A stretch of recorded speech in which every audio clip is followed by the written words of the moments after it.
Let's say you want one of my TVs, but you know that your cat won't use it. What I love about this is you can literally put anything you want inside, including a bar. I think it's a really fun way to display your drinks. I also installed some LED lights that can change to any color you want. I also added a shelf on the bottom for additional storage. So you can go ahead and enjoy your mini bar. Or if your cat wants to give it another try, you can go ahead and change it back too.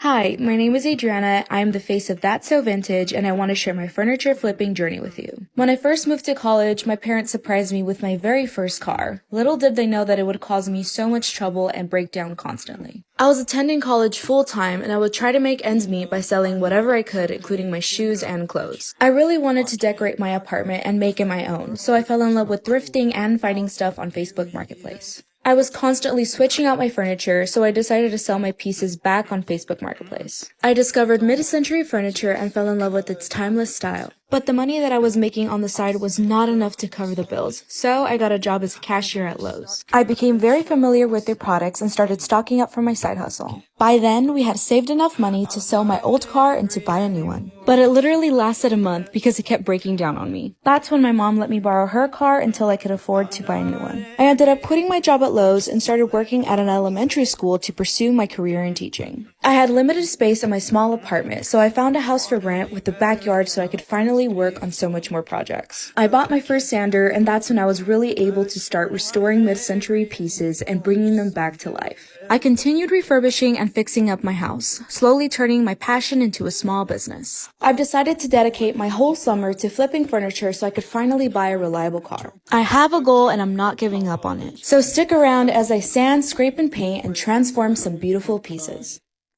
Welcome to day 1 of flipping furniture to buy myself a car. And I'm only going to be starting with $20. So I started scrolling through Facebook Marketplace and I found the perfect piece with so much potential. To keep costs at a minimum, I'm going to be using materials that I already have at home, such as my sander, stain, and even the paint. When I was finished, I moved it inside my house and began staging it for pictures. Once I was happy with the photos, I listed it on Facebook Marketplace for $350 and waited. A few days later, I accepted a $260 offer, which is a $240 profit. Stay tuned for day 2 where I take $60 and make an even bigger profit. Welcome to part 2 of flipping furniture to buy myself a car. I found this vintage dresser on OfferUp and I offered $60 for it and he said yes. So I took the money from my previous flip and I went over to pick it up. It was honestly in better condition than I thought and it had such great bones. So I started sanding everything down because I wanted to reveal the beautiful wood grain underneath. So I took a natural wood stain and started staining the entire piece. I forgot to film this part, but I also painted the sides and the front of the dresser.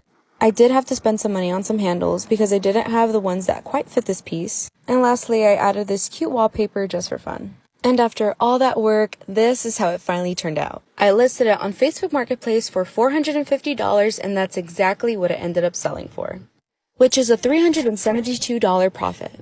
$260 plus $450 gives me $710 towards buying a car.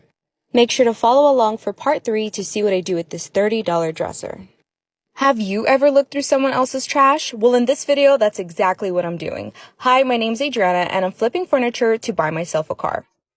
It is currently my neighborhood's trash pickup week, and there was so much stuff, I figured there had to be something worth saving. I searched for about an hour, and I came across a couple of potential items, until I came across these chairs. They seemed to be in great condition and only needed some minor repairs, so I scooped them up. I kept looking and I found this little end table to go with the chairs. And if you ever do this, please be careful. When I got home, I started working on these babies right away. I shampooed every inch of those chairs, glued back on that broken leg, and used Restore Finish on the wood. Then I reattached the base back on the chair. I went back the next day to see if I could find anything and only came across this little cute chair. This chair was also in great condition and I had the perfect spot for it back home. All I did was quickly clean it, use some Restore Finish, and it looks like I have a brand new chair. Okay, now back to these guys. I finally got them all ready and staged, and this is them in their full glory. I can't believe anybody would throw these away. I googled how much they cost and they were $487. So I listed them for $200, but no takers. I went down to $150 and still nothing. Finally, they sold at $125.